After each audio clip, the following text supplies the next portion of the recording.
It'll be another cold night, and one local nonprofit is teaming up with the city of Houston to make sure pets are protected. Joining us live to talk about it is Lisa Tynan with Houston PetSet. Lisa, good to see you.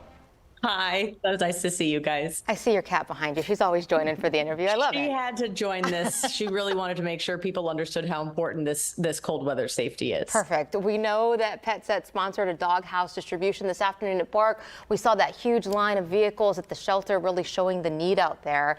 For folks still needing cold weather safety tips, what can they do today as we prepare for another freezing night tonight?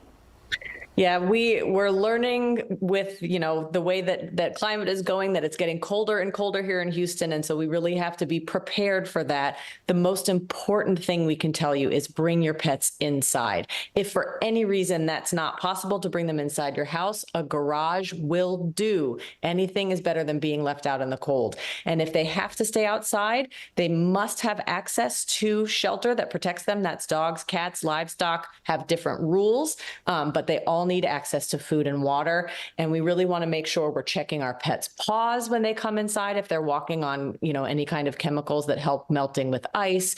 If you're taking them outside in the wee hours of the morning, bundle them up. Just because they have fur doesn't mean they don't feel cold, but don't leave them outside in a sweater or a coat because it can trap moisture. There are so many little things that we can pay attention to keep them safe from this really extreme cold snap that we're experiencing. Yeah, it's the little things that truly do matter. Lisa, unfortunately, we have a lot of strays in Houston and really throughout our region. Is there anything that we can do to help stray dogs and cats stay safe as they try and stay warm? Yes, absolutely. If you park your car outside, especially if you've just come back from driving, that car is warm, and oftentimes cats or wildlife will seek refuge under the hood of your car or underneath the car. So if you do go out to drive it again, it's always safe to bang on the hood of your car or just make lots of noise to try and spook any animals out of there. Do be mindful if you use antifreeze. They do have non-toxic versions of antifreeze because that can drip, it can leak, and it's very, very toxic to animals.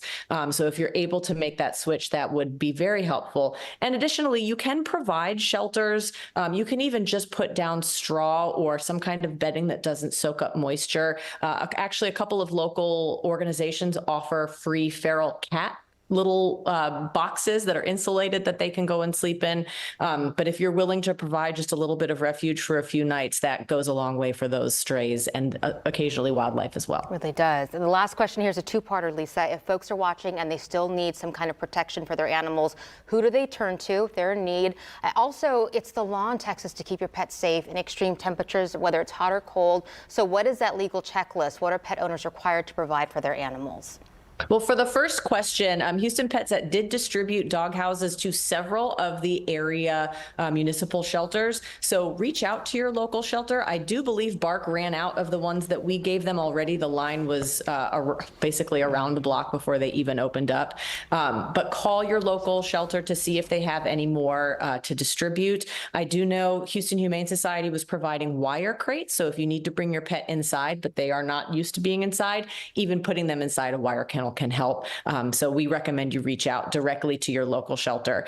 To answer that second question, the Safe Outdoor Dogs Act that was passed a couple years ago does lay out some explicit requirements to protect your pets from extreme cold. You must provide them adequate shelter, and it defines adequate shelter as something with 3 walls and a roof, something that they can stand up, turn around, and lie down in, and they must have access to food and water. It is illegal, no matter the temperature, to chain your pet outside, but if you tether them, the tether does have to be at least 10 feet long or 5 times the length of their body. Now, the other really important thing that the Safe Outdoor Dogs Act did was it enables law enforcement to seize an animal who has been left outside without having to wait the 24 hours that they used to have to wait after providing notice. So if you are a citizen and you see an animal who's left outside in the cold, please call.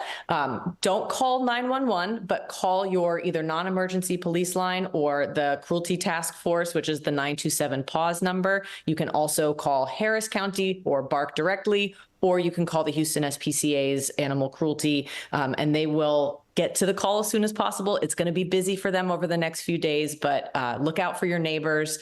You know, we all want to be in this together and protect people and pets throughout this cold snap. Really important messaging to get out there. You've been advocating for the voiceless for so many years. Lisa Tynan with Houston PetSet, thank you so much for what you do and for all that you gave today down at BARC to those families looking for shelter for their pets in this cold snap. We all appreciate it. Thanks for your time It's today. our pleasure. Stay warm. Yes, you too. You too. Thank you.